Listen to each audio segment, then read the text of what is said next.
Rosalyn Dennett, so nice to see you. You live in Winnipeg. You're the executive director of Folk Canada. I remember when you first took on that position, and you described it as your dream job. And now you've gone through this Folk Music Ontario conference, which was a really big deal with 1,000 delegates and attendees, people from all across the country and beyond. Is it still your dream job, or was it too much work?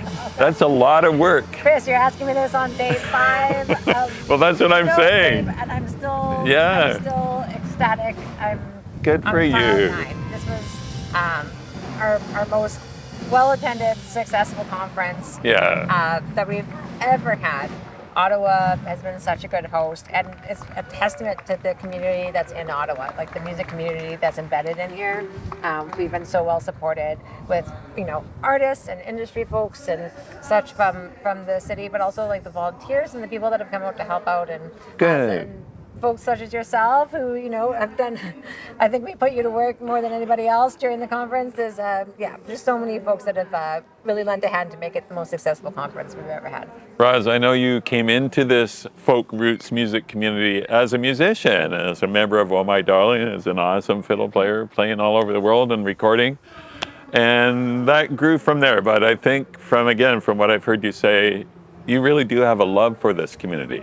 Absolutely. So with, for the conference, it's, I first attended as a private showcase artist, which meant that we were, playing in one of these little hotel rooms, like kind of really community, grassroots kind of style. Went from there to becoming a official showcase artist. So kind of playing on the bigger stage, showcasing for the festivals and, looking to get some bookings across Canada. Came back many times with Oh My Darling and different bands. I have there's a great video of us playing one of your shows with Hannah Shiraneman. Oh yeah, back in the day. That's right. I've come back so many times as an artist, and then as I started working more in the music industry, I was able to get involved with the organization in a bunch of different ways. So as a sponsor, as a panelist, as a presenter, I joined the board for a while, volunteering. My time as a board member. So it's a community that's near and dear to my heart. When it was possible to contribute on the staff side of it, it was it was a very clear choice for me. I mean, getting hired wasn't my choice. There's a whole board that makes that decision. But it felt right. It felt right. It was it was the role I felt like I was just waiting to play. Isn't that nice? Now, here we are at this Community Folk Festival. It's a free community festival. It's at the end of the conference. As you said, it's been going for 5 days and all kinds of wonderful things have happened.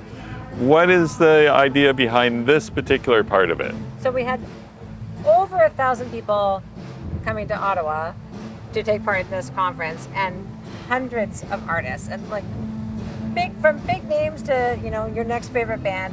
We had so many folks coming to experience this conference together. But the unique thing about our conference is that it's what we call industry focused. So there's no public tickets, it's not out in venues, it's all taking place in a hotel. It's total madness. If you can imagine a folk festival, imagine being out at a festival, but it's all kind of inside. It doesn't make sense, but it works. It's so much fun, but it's not something that's really engaging the public. And we love Ottawa, we love the city, we love the people here. We want an opportunity to just engage with the community. So we call it the Community Folk Fest because it's our way to try and give back to the community where we're hosting our conference. We move around every year, and it's a free public performance. We try to include as many local acts as we can, but also as many folks from far away. So we had people from Chile, we had people from the Yukon, from Winnipeg, from all over. Denmark, Sweden. Yes, Denmark, Sweden, but collaborating with Ottawa artists. And that's my favorite part. That I'm such a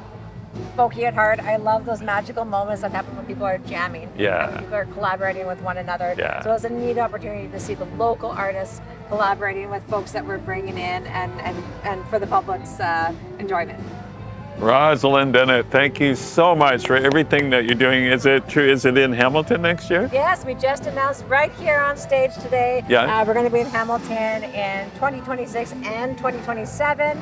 We have the dates all picked out, October 14th to 18th, and then 2027 will be October 13th to 17th, so you can mark your calendars. I'm well going in to. advance, I will. Buy your plane tickets, get your train tickets, put that gas in the tank, and come join us down in Hamilton. It'll be a great time.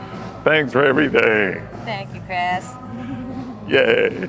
Oh, I wanted to say one more thing. So Nathaniel Newton, who's behind the camera here, he, along with Maria Hawkins, they're the hosts of Monday Special Blend on CKCU, and that show comes on right after your show that you and Joel Elliott put together called Refocus. F-O-L-K-U-S. Refocus. It is the single most listened to show that I have listened to. I haven't listened to, well, I do my show live. So I come into the studio and I listen to your show every You're supposed to be so sick of that song. Dun, dun, dun, dun. Now, so just for this, how would you describe that show? Because there's a lot of really valuable content in that program. Yeah, so Refocus is in some ways it was kind of a response. Like during the pandemic, we couldn't gather. Usually we like to host a lot of workshops to try and help train artists and industry members on just kind of professional development things. And it was post-pandemic. We were getting a little tired of the webinars. We were on Zoom all the time, and it was, we were trying to think of a way to not be on the screen, but still deliver that content. And the idea of refocus was that, post-pandemic, the music industry is different. And how are we celebrating that resiliency of the folks that were able to make it through? How are we encouraging people to keep going in a sustainable and healthy way as artists, as industry members, in an industry that can be really tough? So we do a lot of content that's focused on that kind of healthy aspect and building a sustainable, healthy career. But we also, we'll also talk to artists, some amazing artists about what they do, and as well as people that work at festivals, people that are working in various aspects of the music industry. Yeah. So it's interesting as a fan, if you're a person that likes going to festivals, it gives you a little sneak peek behind the scenes. If you're a person that's a fan of artists, you get to hear them talk about kind of the processes behind what they do. And then if you're a person that works in music, hopefully it gives you some inspiration to keep going. And yeah. Roz, thanks for describing that show. That's Refocus on CKCU from 7 to 8 a.m.